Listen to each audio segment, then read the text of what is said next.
Game day is here, and I have one hand gesture and one phrase. Let's get it.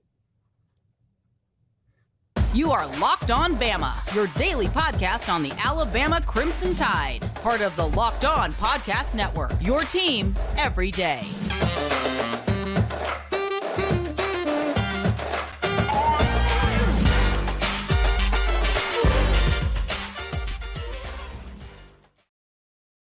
Hey, everybody, and welcome back into the Locked On Bama. Luke Robinson, that's me. Jimmy Stein, that's him. This episode is brought to you by Gametime. I'll be talking about Gametime in just a little bit.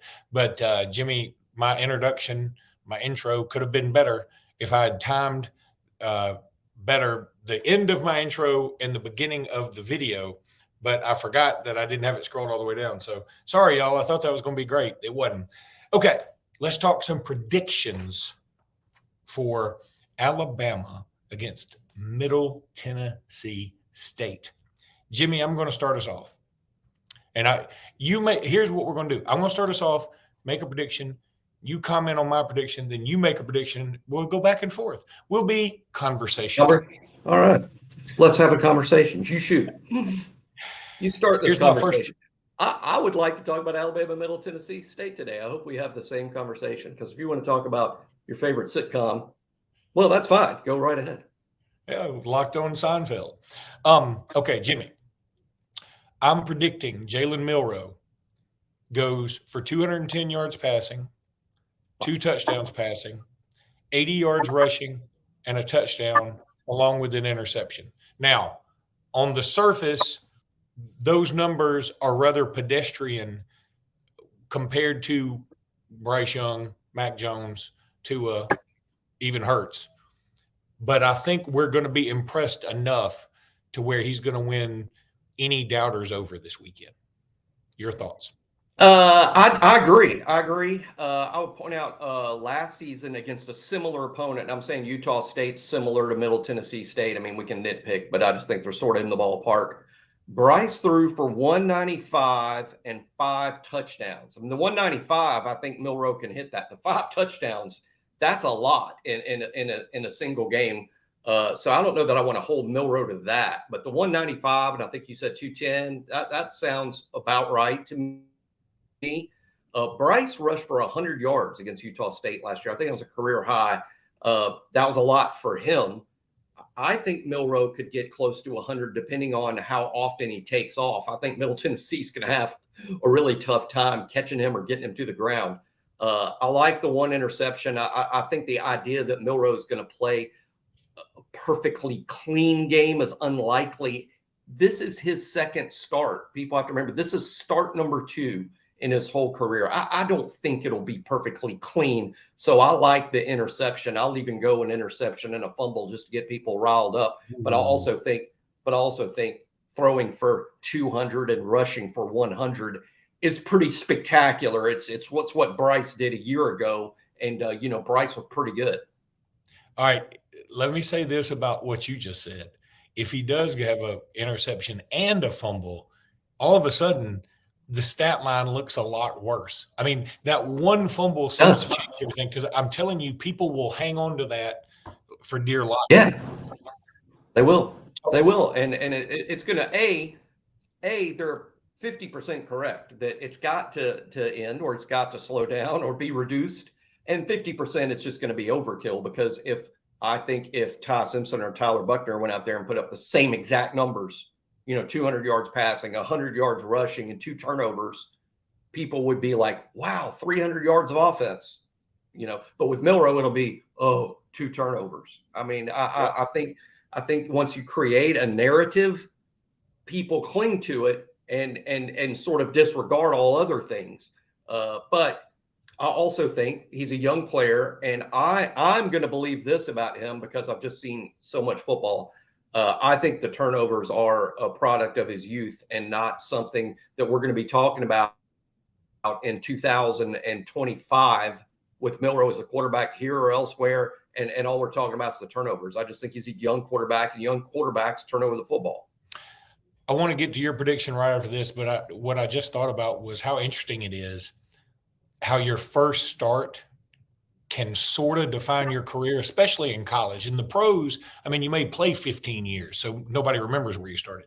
But in college, I mean, you may only be a starter for, 1, 2, 3 years, whatever. But you go back to last year or 2 years ago when Bryce Young started against Miami, and he scored. Mechie scored early. He had the long pass to Jameson Williams, and we were like, "This kid can do no wrong." And I mean, honestly, he kind of didn't do any wrong. But or you go back to Tua, which it wasn't a start, but he essentially started the second half of that Georgia National Championship game, and he was so good and obviously had the big pass at the end.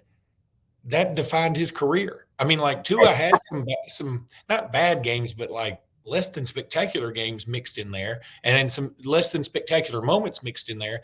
But nobody's ever going to remember those. Meanwhile, Milroe started against Texas A&M, and while he accounted for 3 touchdowns, he those turnovers seem to be all people want to cling to, and I just find that interesting. All right, Jimmy, what's your first prediction?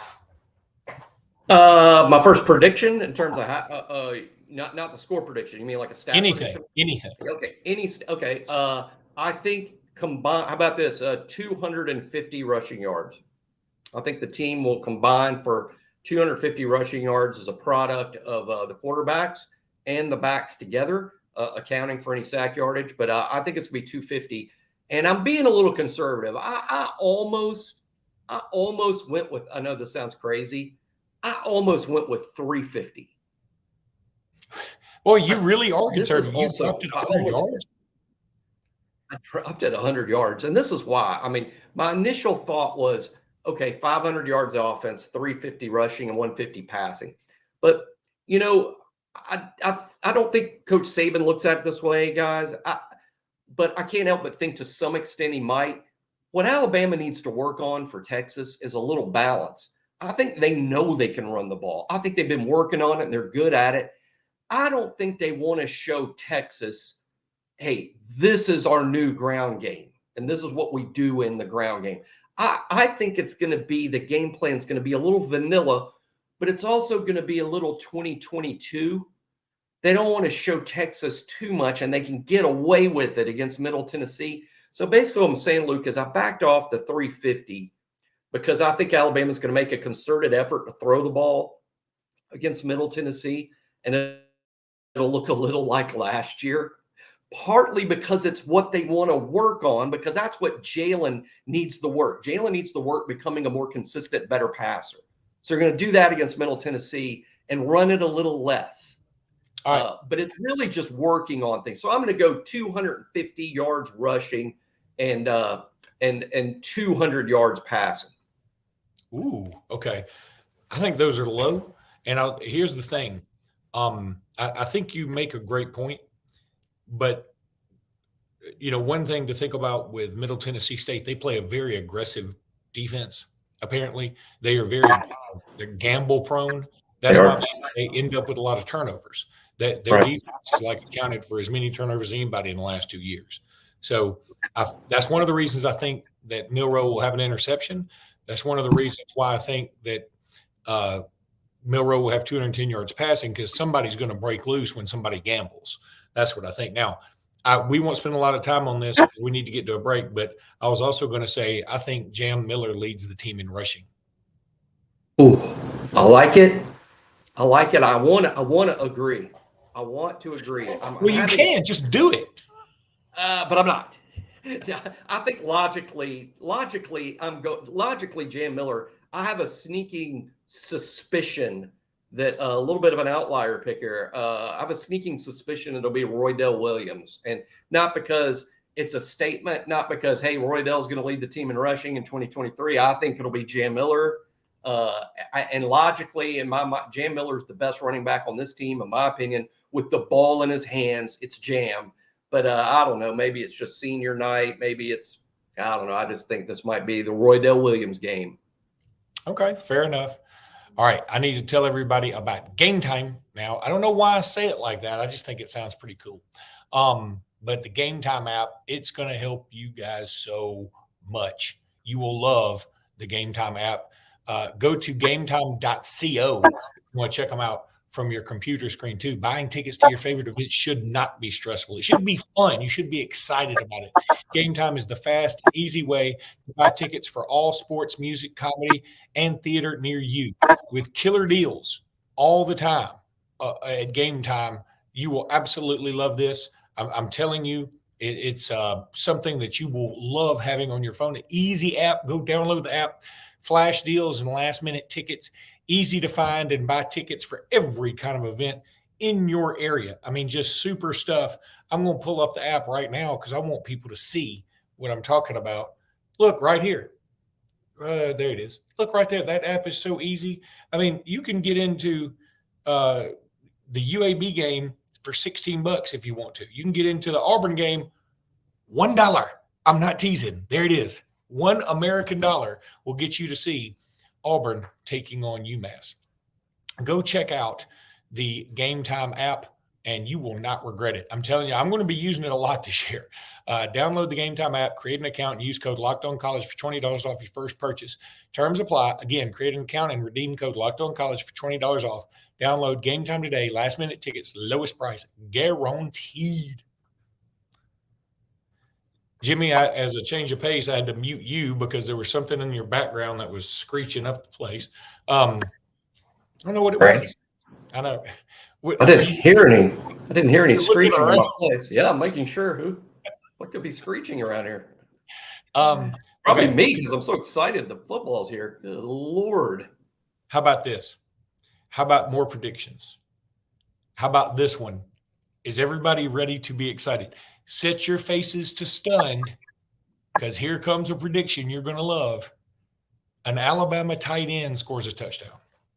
Boom.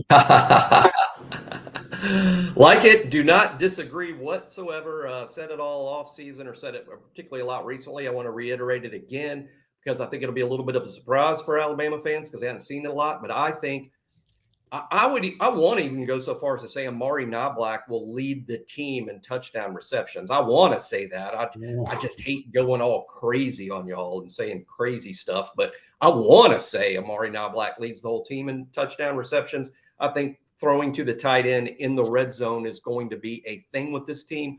I also think 2 tight end sets last summer we talked about, and we were correct. The introduction of the nickel rabbit was a huge story on defense last year. That means playing with 2 outside linebackers as the rush ends, even in nickel. That's not something Alabama had done under Saban, except for with one exception in 2016.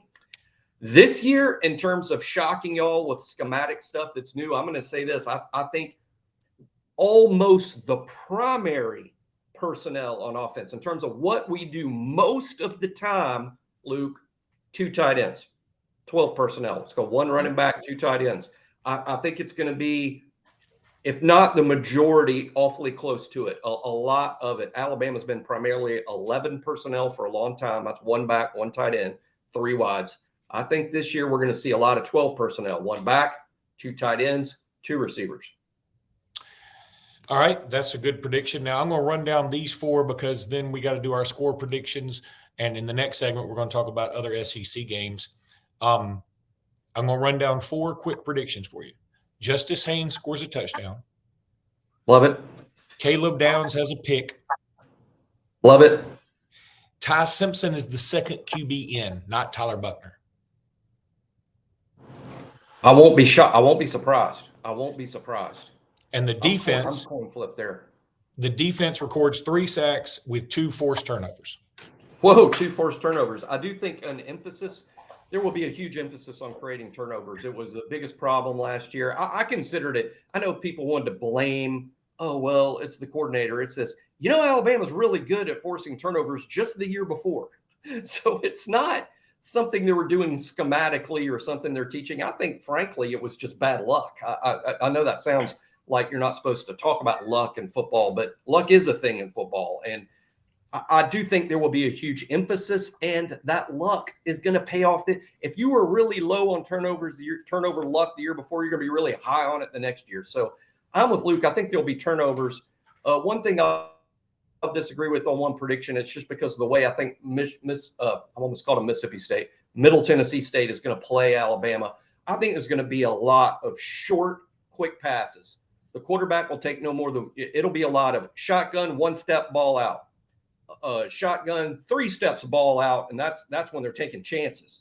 I think it's going to be a lot of short, quick passes. That's going to create a lot of time of possession for them. They'll probably keep the ball for quite a while and dinking and dunking it, and for about 2 or 3 first downs, and then they punt. But I think it's going to really make it difficult for us to accumulate a lot of sacks. But how about this for a turnover?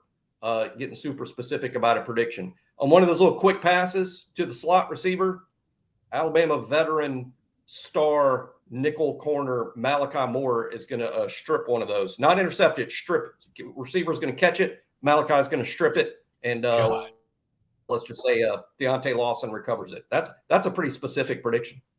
Is that going to happen with 11:48 left to go in the third? I mean, could you get any more specific? What commercial was on during the TV timeout? Yes. First quarter, first turnover of the season. And the Tide then capitalizes on, we'll go with Luke's prediction, on a red zone throw from Milroe to Amari Niblack. Touchdown. Okay. I like your touchdown battle cry. Okay. Score prediction, Jimmy. What you got? I have Alabama winning 48-7. And I'm a little nervous about I'm nervous about it in the sense that, look, this team beat Miami and Kevin Steele. We don't talk about that enough. I mean, Kevin Steele was the defensive coordinator for the Miami Hurricanes last year, who lost to Middle Tennessee. And not only did they lose to Middle Tennessee, they gave up, I think Middle Tennessee scored in the 40s, and on offense, they scored in the high 30s because there was a couple of defensive scores in there. But they had 501 yards of offense against Kevin Steele. And now here's Kevin Steele in his Alabama defensive coordinator debut, or his second debut as defensive coordinator at Alabama. It's kind of a revenge game for him, right? So I have more confidence in Kevin Steele coaching Alabama's guys than Miami's guys, but I don't know, Luke. I'm going 48-7. By the way, that has Alabama covering barely, but it has Alabama covering the spread. And I'm hesitant because just simply there's so much new defensive coordinator, new offense coordinator, new quarterback, new lowered expectations, to be honest. So yeah, 48-7. Alabama, what you got? I'm going to go 45-14. And while I think your note on Kevin Steele being the DC at Miami last year is duly noted, I would also say this. I think Miami and Alabama have such a stark cultural difference in terms of football that, that is going to matter. That Miami team just couldn't get it together. The Miami and Texas A&M playing each other is so ironic this year and last year because they are so similar. Tons of talent, no cohesion. They can put it together and beat a lot of teams, but they can also stink it up because they don't really have the right kind of culture, it seems like. So I think Kevin Steele in Alabama is a much better fit. I mean, aggressive, and now he's got some – and while Miami has talent, he's got more dudes. And let's also be fair, Alabama's going to have a heck of a better home field advantage than Miami ever does. Miami had that long winning streak way back when. I appreciate it. I note it. It's awesome. This ain't that Miami, and they don't play in the Orange Bowl anymore. So I think that Kevin Steele is going to have a lot more fun with this group of dudes he has versus the dudes he had down there. All right, Jimmy, let's take a break. We're going to come back and talk about predictions around the SEC. And we're back. Jimmy, so we've got Alabama, Middle Tennessee. We're going to talk about SEC games. Now, tonight, as you're watching this probably, is Florida and Utah. The line has gone down to 4.5. It doesn't look like Cam Rising is going to play. I'm going to be honest, Jimmy, I don't see how in the world Florida wins this game. Let's not go into it too deeply, but I don't see how Florida wins. I don't have any faith in this crew right now. I'm pulling for Florida. Me too. I like the idea of SEC athletes overwhelming Pac-12 athletes. I want to believe that the SEC is just even a lower level SEC team like Florida is right now, overwhelming Utah, who could win the Pac-12. This is a team that could win the Pac-12 and even make the playoff, although I think they're kind of a long shot for that, but they could. And then Florida gets this luck, right? Cam Rising's not playing for Utah. I mean, and their backup is not someone that they brag about. I mean, Florida's getting a big break here. So I want to pick Florida so bad. But in the end, I'm just going to settle on what I always say, Luke. I'm picking the team that's got the most dudes. Somehow, some way, Utah has more dudes than Florida. And that's what's on Billy Napier to get fixed at Florida, because it's absurd to be saying that. But it is true. Utah has more good football players than Florida does, and Utah will win at home. I hope that's wrong. Yeah, I think the home field advantage is going to – and the revenge factor. All right, instead of going through some of these stinky bodinky games, I'm just going to ask you if any of them are closer than you think they should be. Forget UT Martin, Georgia, New Mexico, Texas A&M. Could that potentially have any closeness? No. Okay. No. And you know what I like about A&M this year? I can see this quickly on A&M. A&M much improved on offense. The reason is Connor Wigman. The person that will get all of the credit is Bobby Petrino. That's true. Alabama A&M and Vandy. Vandy's going to go 2-0, aren't they? Vandy 2-0. Mississippi State, Southeast Louisiana. I mean, state, right? Not close. Southeast Louisiana doesn't have enough people. Will Rogers alone wins that game. Massachusetts, Aubs. I know the Alabama fans. I see Auburn struggling most weeks, but I also see Auburn finding a way to win most weeks. I think Auburn's going to win this game, and they'll win it handily. Peyton Thorne is Peyton Thorne's the best quarterback they've had since Bo Nix. Yeah. Mercer, Ole Miss, Western Carolina, Arkansas, Ball State, Kentucky. And tonight, Missouri, South Dakota. Anything interesting? All blowouts there. Okay. All blowouts. Why do people, when the SEC plays these FCS teams in week 1, nobody says anything? Alabama plays an FCS team in November, and you think the world's ending and that Alabama's cheating the system. It's so stupid. Virginia and Tennessee, and Tennessee's a 28-point favorite. It's in Nashville, and Virginia's leading pass rusher is out. I mean, no low contender. It's going to be a blowout, and I think it's going to be a great – you remember last year, and I'm going to be making this comparison a lot this year, Luke. You remember last year in the opener, Florida-Utah, Florida wins. Big story, Anthony Richardson. And it was probably Anthony Richardson's best game of the whole year for him. I don't know that he ever played that well again in any game. Ends up being the 4th pick in the draft. I think Joe Milton is on that Anthony Richardson train. I think a big game for Milton on Saturday. He looks great. Tennessee wins big. Not so sure he will perform week to week as good as he'll look Saturday, but he could be a very high draft pick. That arm's for real. He may throw a pass in Nashville Saturday, Luke, and it lands in Birmingham. Okay, so then we get to the games that are going to actually be kind of fun. North Carolina, South Kakalaki, that's exactly where game day will be. Our buddy Reese Davis will be there. I think South Carolina wins. I do too. It's a bit of an upset. I don't even really know why it's an upset, because in my mind, and this could be really wrong, and I love Drake May. Look forward to watching him all year, evaluating him as where he should land in the draft. Love Drake May. South Carolina has more good players than North Carolina to me. I mean, maybe the recruiting rankings don't say that, but I just say it looking at them and looking at their lineup, and watch for freshman sensation wide receiver Nick Harbor. Oof, love that guy. Playing wide receiver. I wanted Alabama to sign him to rush the passer. I wanted him as a pass rusher. He's going to be a wide receiver at South Carolina, but he'll be fun. South Carolina wins this game because they have a better team. And as good as Drake May is, I don't know how he got this far in his career, and he's underrated, but Spencer Rattler is flat out underrated. That's a really good college quarterback. Well, he's run the gamut. He went from overrated to underrated. I mean, so that's exactly what's happened. LSU, Florida State.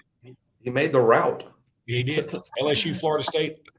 LSU wins, but it is going to be tight. I'm going to pick Florida State, Jimmy. You hope Florida State wins? No, I don't know. Look in the comments, people in the YouTube comments. A lot of comments have come in recently.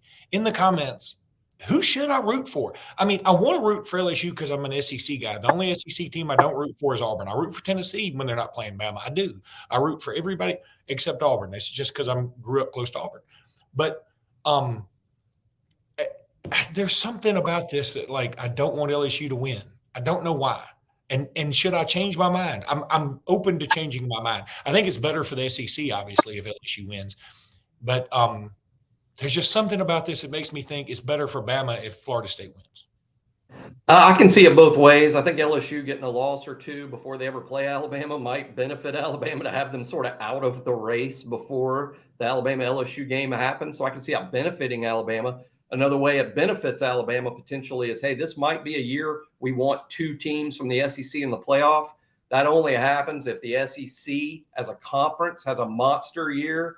This is as big of a game as the SEC will play all year, and out of conference, this is one of them.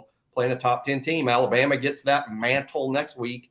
But for that reason, I can see LSU winning, benefiting Alabama down the road. So I'm not sure. I'm just going to pick it like I see it. And LSU, slightly more dudes.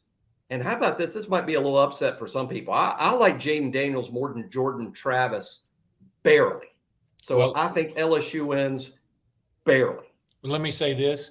Here's the other thing, and I may have talked myself into just pulling for LSU. If the SEC goes undefeated the rest of the weekend but loses the Florida State game, you know what people are going to say? The SEC is down. He's overrated. That's so true. This is who cares? I mean, North Carolina, South Carolina. I mean, North Carolina's like the 3rd or 4th best team in the ACC. South Carolina's like 9th or 10th. People are going to say that in the Pac-12 SEC matchup. Utah might be the best team in the Pac-12. Florida might be 12th in the SEC. That's not. Oh, you can't come if Utah versus Alabama, that's Pac-12 versus SEC. USC versus Alabama, but not Utah versus the 12th team in the SEC. It's got to be a like matchup. LSU versus Florida State is like enough of a matchup to be a real gauge for the SEC there. And I'm with you, Luke. If LSU loses, Danny Cannell is going to be, I would say, impossible to listen to, but to be honest, I don't listen to him anyway. So it kind of works out. All right. That's going to do it for today's podcast. Thank you guys so much for joining us. We'll be back very soon with another podcast. Until then, roll tide, everybody. Roll tide.